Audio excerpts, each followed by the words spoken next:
नेताजी को पकड़ लिया गया।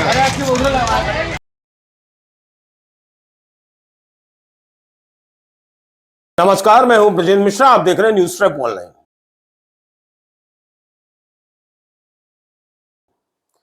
प्रधानमंत्री नरेंद्र मोदी के संसदीय क्षेत्र वाराणसी में क्या सब कुछ चकाचक है, सब कुछ बम बम है, सब कुछ ऑल इज वेल है क्या?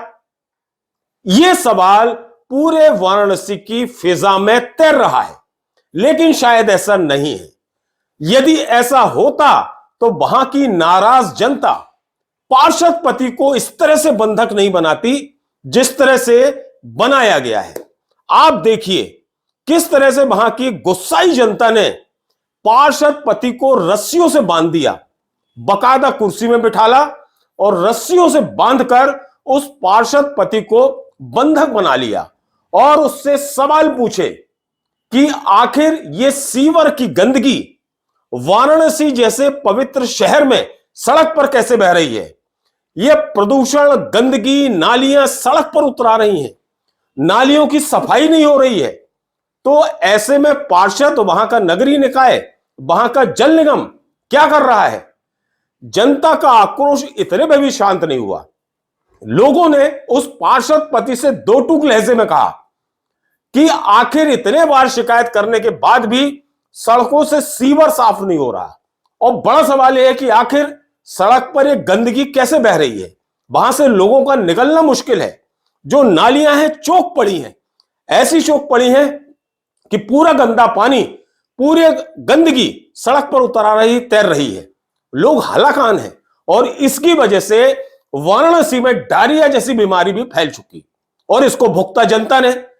जब वहां के अधिकारियों ने, वहां के जनप्रतिनिधियों ने, नेताओं ने पब्लिक की इस परेशानी की तरफ ध्यान नहीं दिया तो फिर पब्लिक ने आर पार की लड़ाई शुरू कर दी और जनता सड़क पर आ गई। उसने तय कर लिया कि अब हम खुद इनको सबक सिखाएंगे और इसी की परिणति इस बंधक बनाने वाले एपिसोड में हुई।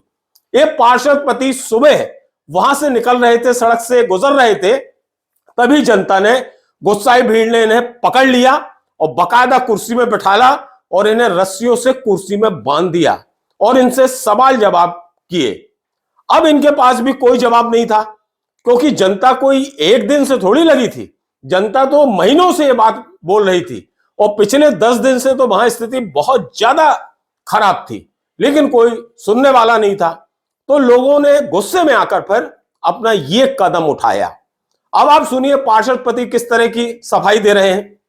एक तरफ वो मान रहे हैं कि जनता की परेशानी बिल्कुल जायज है और जनता का ये आक्रोश भी जायज है, लेकिन दूसरी तरफ यह है कि फिर इसका समाधान क्यों नहीं हो रहा, और वो भी उस शहर में जो प्रधानमंत्री का संसदीय क्षेत्र का हिस्सा है। आखिर क्या मजबूरी है? आखिर क्यों वहां के अधिकारी वहां के जनप्रतिनिधि जनता की, पब्लिक की समस्या पर ध्यान नहीं दे रहे हैं? यह सवाल भी जनता ने इस बंधक बनाए गए पार्षद पति से पूछा। इसलिए बनाया गया है क्योंकि ये लोग खुजमा चुंगी का मैटर है। यहाँ पे क्या है कि हमारे वार्ड में आता है, वार्ड नंबर 51 में आता है। 8 दिनों से सीवर का पानी और नाला का पानी बह रहा था, जिससे यहाँ पे कई बच्चों को डायरिया भी हुआ। मैंने आज देखा इसको। हम रोज़ डेली आकर के जल संस्थान के द्वारा कुछ लोग को लेकर के आगे सीवर सफाई करा रहे हैं, लेकिन ये जल निगम के द्वारा होना है और सीवर सफाई के लिए जल संस्थान के लोग आ रहे हैं, लेकिन हो नहीं पा रहा है। तो यहाँ पे दुकानदार और यहाँ के रहने वाले काफ़ी दिक्कतों का सामना करना पड़ रहा है और काफ़ी ठेवनी तक पानी यहाँ पे हो जा रहा है। सुबह और शाम, दोपहर को बंद हो जाता है, लेकिन सुबह शाम ये हो नहीं पा रहा 8 दिन से, पिछले 8 दिनों से। अब चूंकि पीएम नरेंद्र मोदी जी का संसदीय क्षेत्र का मामला है, तो ये बात दावानल की तरफ फैल गई और स्थिति ये बनी कि महापौर जो अभी तक लुके छिपे थे, इन्हें भी सामने आना पड़ा। अशोक तिवारी इनका नाम है, लेकिन देखिए दुर्भाग्य कि जब जनता ने इस तरह का कदम उठा लिया, तब महापौर जी की आंखें खुली और उन्होंने कहा कि मैं मामले को संज्ञान में लेता हूं और खुद की गर्दन बचाने के लिए उन्होंने पूरा दोष मढ़ दिया अधिकारियों पर। क्षेत्रीय जनता काफी आक्रोश है। ये हम लोग के संज्ञान में है। माननीय पार्षद लगातार 3-4 महीने से इस विषय को उठा भी रहे हैं, लेकिन जो वहाँ पे पाइपलाइन है वो जल निगम और गंगा प्रदूषण का है। उन लोगों को बार बार कहने के बाद वो लोग काम पर ध्यान नहीं दे रहे थे। हमारे पार्षद गए थे, स्थानीय हमारे पार्षद प्रतिनिधि, तो उन्होंने विषय को उठाया है और हमें लगता है जल निगम के अधिकारी गए हैं और काम चालू हो गया। क्या वजह 10 दिन से लगातार लोग शिकायत करते रहे, आज बंधक बनाए गए? ये जल निगम और गंगा प्रदूषण की कमी है। बार बार हमारे अधिकारियों को भी हम लोग संज्ञान में इस विषय को दिए हैं, लेकिन फिर भी जल निगम और जलकल गंगा प्रदूषण उसको ध्यान नहीं दे रहा है, जिससे कि लोगों में समस्या। कार्रवाई आपकी तरफ की जाएगी इस तरह? हम लोगों ने अपने नगर आयुक्त को भी बोला है, अपने नगर आयुक्त को भी बोला है, जल निगम हमारे जलकल के जीएम को भी बोला गया है। तो उन लोग से बातचीत करके जो दोषित विभाग है, 200 अधिकारी, उनके विरुद्ध कार्रवाई किया जाए। सबसे बड़ा सवाल यही है कि जब प्रधानमंत्री का संसदीय क्षेत्र इतना साफ सुथरा नहीं है या उनके संसदीय क्षेत्र में इस तरह की बुनियादी सुविधाओं का अभाव है, तब भला दूसरे संसदीय क्षेत्रों की क्या स्थिति होगी, इसका आप अनुमान लगा सकते हैं।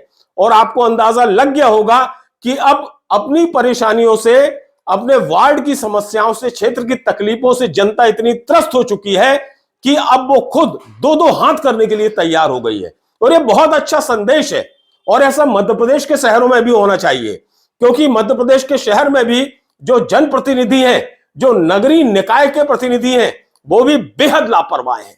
बुनियादी सुविधाओं का घोर अभाव है, लेकिन जनता चीखती रहती है और इन नेताओं को कोई फर्क नहीं पड़ता।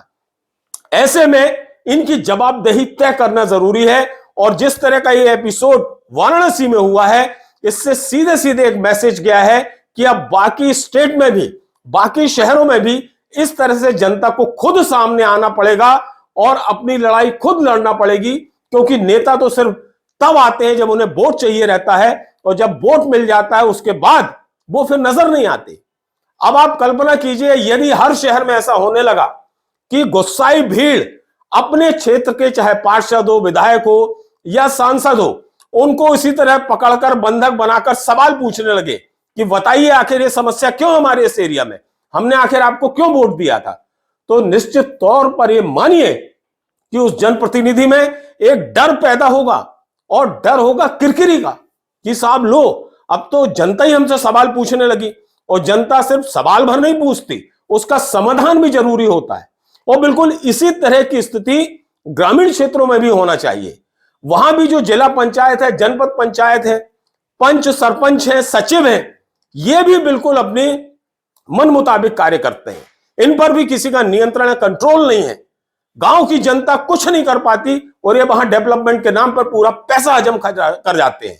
ऐसे में यदि वहां की ग्रामीण जनता भी इन पंच, सरपंच और सचिव से लेकर जो जनपद अध्यक्ष हैं, जिला पंचायत अध्यक्ष हैं, या इनके जितने भी जनप्रतिनिधि हैं, उनको पकड़कर इसी तरह यदि बंधक बनाने लगे और इनसे हिसाब मांगने लगे, तो इन सभी की तबीयत दुरुस्त हो जाएगी और इन्हें आभास होगा कि हम सिर्फ वोट लेने भर के हकदार नहीं है, हमें जिस उद्देश्य से जनता ने वोट दिया है तो हमें उसके बदले काम भी करना पड़ेगा।